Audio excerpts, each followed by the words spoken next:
मित्रों, राधे राधे।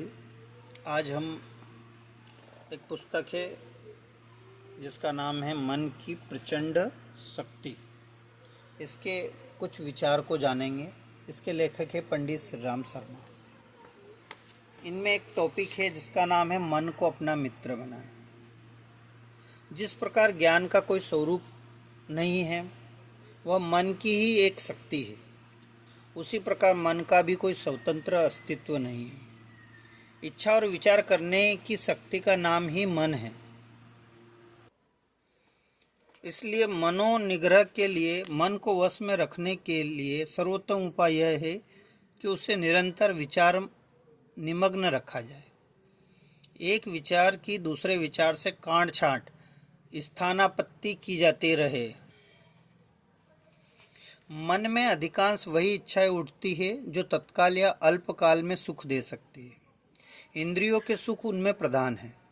मनुष्य का मन जब तक इन नन्ही नन्ही इच्छाओं में फंसा रहता है, तब तक न उसकी शक्ति प्रकट होती है, न मनुष्य जीवन की उपयोगिता। इसलिए यह आवश्यक है कि हम आध्यात्मिक जीवन का भी चिंतन किया करें।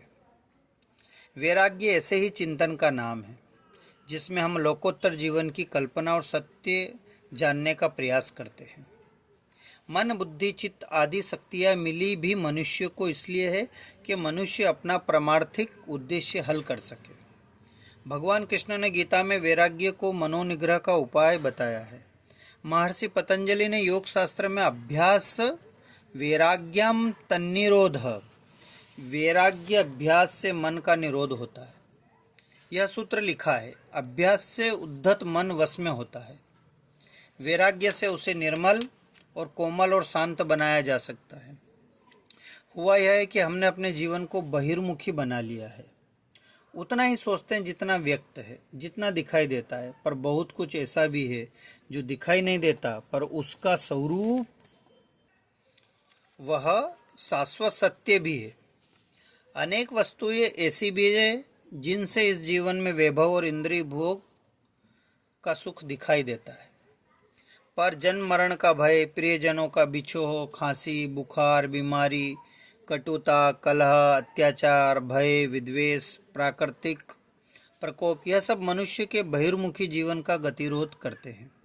आवश्यक है कि इनसे मनुष्य क्षुब्ध हो और दुख अनुभव करे। इन संपूर्ण अभावों से परे जो सनातन आनंद की स्थिति है, वह कैसे प्राप्त हो? जन्म मृत्यु का बंधन, भय कैसे मिटे? शरीर से परे यह जो आत्मा है, जो चलता, हिलता, डुलता, बोलता है, उसकी उपलब्धि कैसे हो? यह ऐसे प्रश्न हैं जिन पर विचार करके मनुष्य अपने मन को अंतर्मुखी बना सकता है।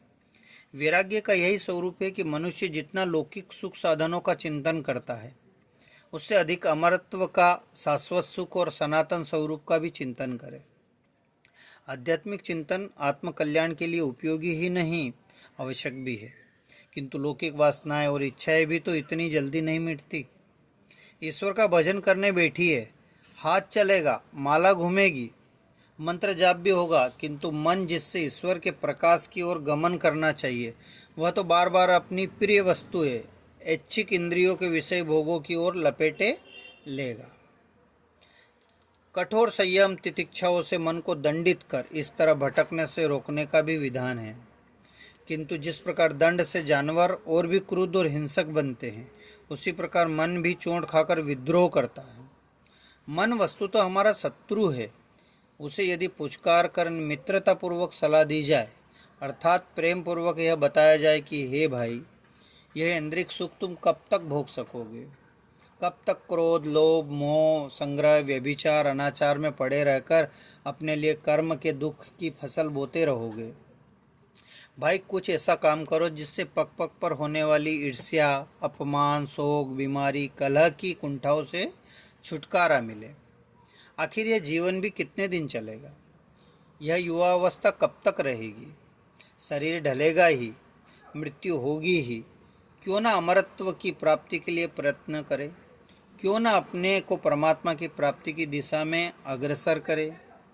यह विचार मन के समर्थन में ना आए, ऐसा संभव नहीं है।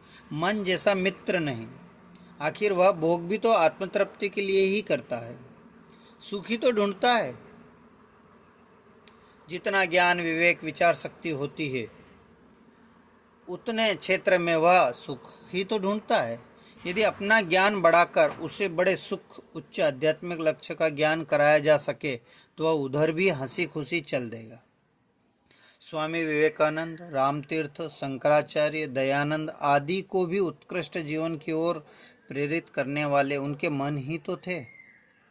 मनोबल जगाया जा सके, उसे मित्र बनाया जा सके तो जो काम कठिन तपश्चर्या से संभव नहीं हो पाता है वह क्षण भर में मन के सहयोग से सफल हो सकता है। राधे राधे।